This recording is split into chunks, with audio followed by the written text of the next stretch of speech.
and that club. Notice as I'm doing that, my weight is not shifting really far over here. I might feel some pressure down on my right foot, and that's totally fine, but it's not me moving my upper body, and certainly not me moving my lower body, okay, away from it. Hi everybody, Darren Falk here with Break 90 Golf, and today we're going to be talking about a term that I hear a lot of, and that is weight shift. For those of you that follow a lot of videos, watch a lot of other YouTube channels, you'll often hear a lot of talking about shifting the weight. And something I hear from a lot of people that struggle to break 90 is that they feel like they don't shift their weight correctly. So what we're going to talk about today is why is weight shift actually important, and what you can do to ensure that you're shifting your weight correctly, hitting better shots, and getting you to break 90. So stick around and let's get to it. Okay, so first I want to talk a little bit about what is weight shift and why is it important. Now, where I'll hear a lot of people talking about the need to shift their weight, usually it comes from the idea of a power source, okay? And the analogy I always hear a lot of times is people thinking about throwing the ball, right? That you shift onto your back foot and then you shift onto your lead foot.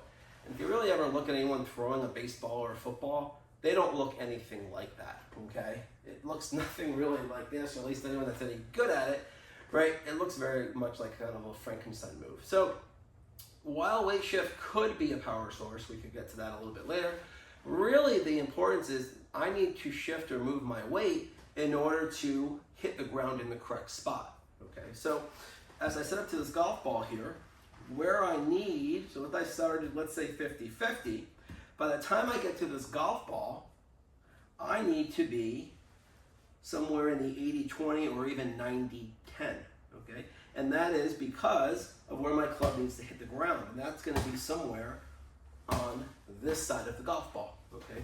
So I hit the golf ball first and I hit the ground second. So really that is what we need weight shift for, okay? I wouldn't start 50-50, okay? And then just stay that way, obviously. My body would be frozen, my swing would be all arms, okay? So I need to have some weight shift, but the problem I see with people that struggle is they're going about it incorrectly, mostly because of they have a poor interpretation of what it really means. So the issue that I see with people that are trying to quote unquote shift their weight is their backswings will tend to look something like this. Okay, now in this case you can see, and I'm exaggerating a little bit, but not a ton to be honest with what I see, you can see my weight is pretty much completely on my back foot or my right foot, okay? The problem with this is that I am, let's say 90-10 right now. By the time I get to this golf ball, that needs to be reversed. And the issue is that most people, even tour players, cannot move their weight that fast in such a small, short period of time. So the biggest problem I see with people is this desire or this feel to move or shift their weight too far back on their backswing. You can see how my right hip is moved outside, my right knee tends to stay very, very bent, okay? So am I a proponent of a weight shift? Absolutely, but I want a shift that's going towards the target is what really is important. And most people think the most important part of shifting my weight is shifting it this way off the golf ball. And especially for the people struggling to break 90, that is not something we need to be concerned about. This side over here is what we really need to focus on. Okay, so if I were to look at a good golf swing, and I've got some going up here, what are we looking at? Well, if I had scales underneath my feet here right now, and let's say for simple math, I'm 100 pounds, okay? I'd start 50-50, right? My weight would be fairly evenly distributed on both feet, okay? At the top of my swing, I actually may have gone a little bit this way.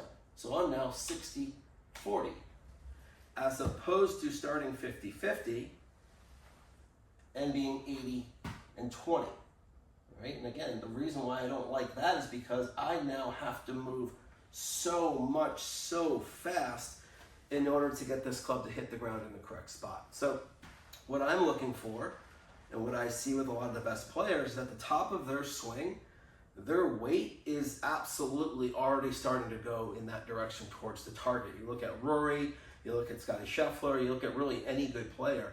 By the time that club's about parallel to the ground, their hips and their weight is starting to move towards the target. So For some benchmarks here, what would I be looking for? Again, I'm 50 and 50 to start with. The top of my swing, it might be 60, right? 60-40, right? And I do that there, okay? My head pretty much stays right in place. As I come into the golf ball, okay, I might be now more to the 70-30 or 80-20. And as I get to the golf ball, I'm 80-20 or even 90-10. And then as I follow through, it's like 95-5.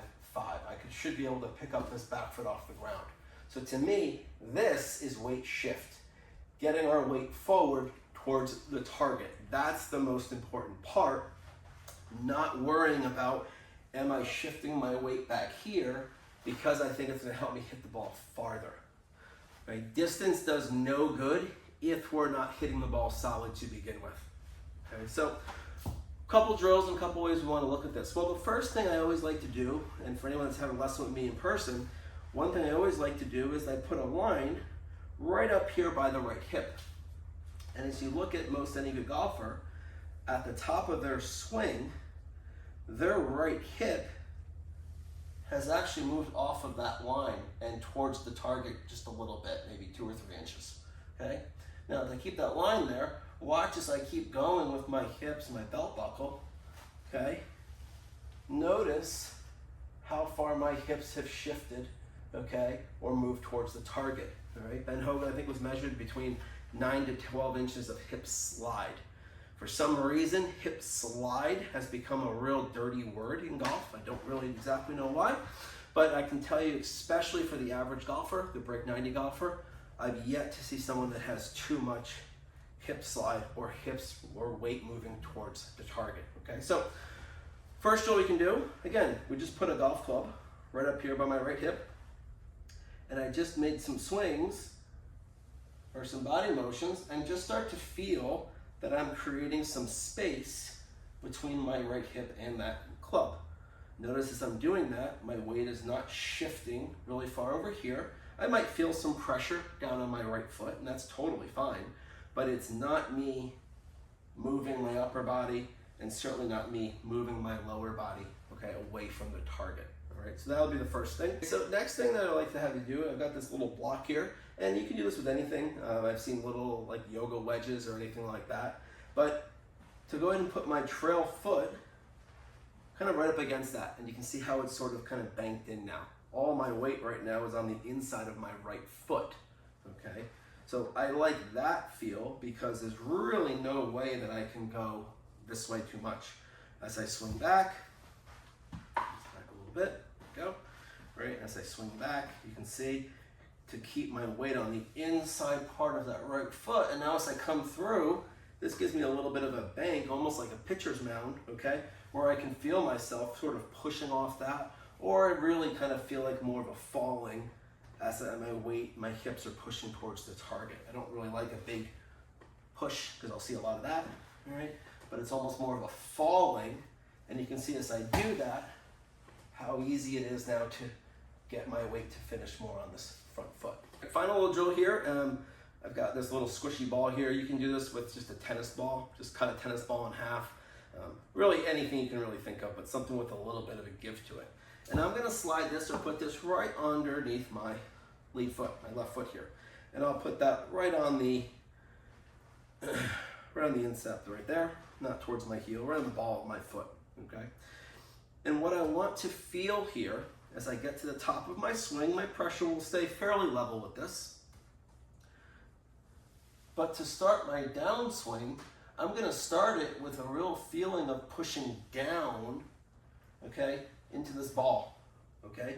You can think about back when you were a kid and you had an empty Coke can, right? We go ahead and stomp on that Coke can. That's kind of the feel that I'm having here, right? My first move to start my downswing is going to be this crushing of the can. And as I do that, notice what that does with my weight and my hips.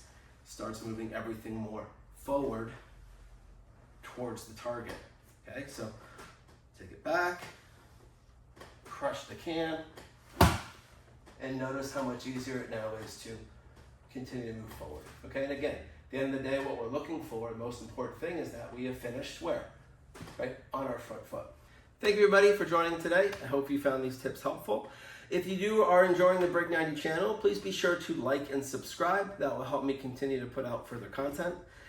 If you know of anyone that would be helpful, that would find these helpful, please be sure to share this channel with them. And also, if there's anything that you would like to see, if there's certain parts of your game that you find that you're struggling with, please put these in the comments below, and I'll be sure to add them into future videos. Thanks so much. Have a great day.